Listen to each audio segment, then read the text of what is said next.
जब आप वोट डालने जाएंगे तो आपको इस बात का ख्याल रखना पड़ेगा कि क्या मैं उस पार्टी का साथ दूंगा जिसने हमारी बेटी और बहन बिल्किस बानो की अस्मत रेजी करने वालों का उनको रिमिशन दिया, उनको जेल से रिहा करवा दिया। आज आपके सामने जेडीयू है, मगर याद रखिए ये जेडीयू नहीं, ये बीजेपी है।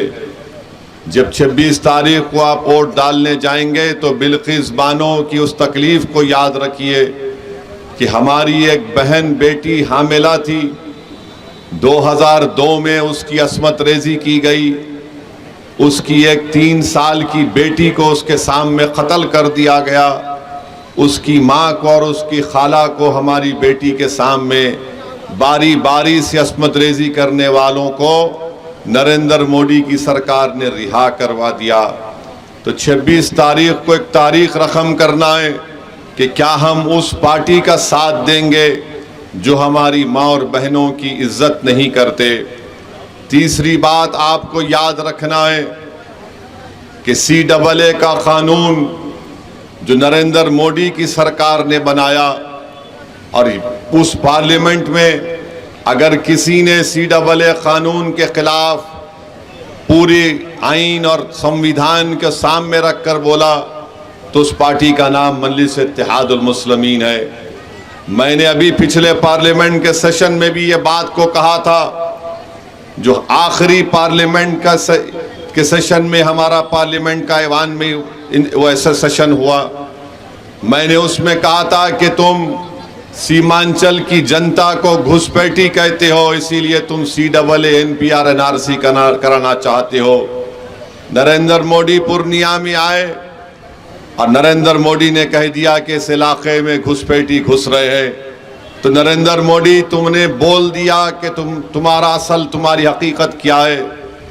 तुमने बता दिया सीमांचल की जनता को कि तुम यहाँ पर CAA NPR NRC के नाम पर सीमांचल की जनता को भारत की शहरियत से महरूम करना चाहते हो। तो जब आप 26 तारीख को वोट डालने जाएंगे, ये सोच कर जाइए कि हम भारत के नागरिक हैं, हम घुसपैठी नहीं है। जो हमको घुसपैठी कहेगा हम उस पार्टी का साथ हरगिज नहीं देंगे। चौथी बात आप याद रखिए कि सीमांचल और किशनगंज की जनता को एक फाल और हरकियाती मेंबर ऑफ पार्लियामेंट की जरूरत है।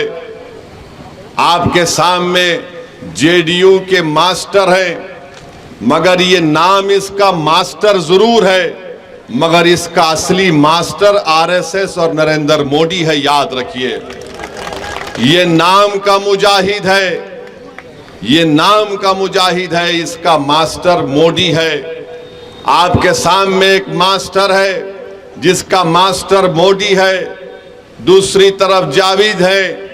ये जावेद साहब का मामला ऐसा है कि ऐसा लगता है कि पार्लियामेंट में वो कहीं पर भी नजर नहीं आते। सीमांचल में तो कभी नजर आए ही नहीं। ये मैं नहीं कह रहा हूं, कांग्रेस पार्टी के जलसे से, जिसमें कांग्रेस के सदर बैठे हुए खरगे साहब, उनके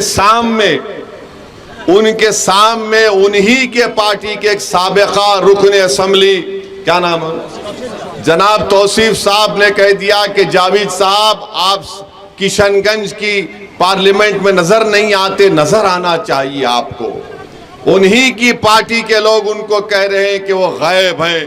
तो जो गायब है उसका साथ मत दो, जो हाजिर है वो आपके सामने अख्तरुल ईमान है, उसका साथ दो। अगर आप कांग्रेस का साथ देंगे 26 तारीख को, तो फिर याद रखिए हमेशा गायब रहेंगे।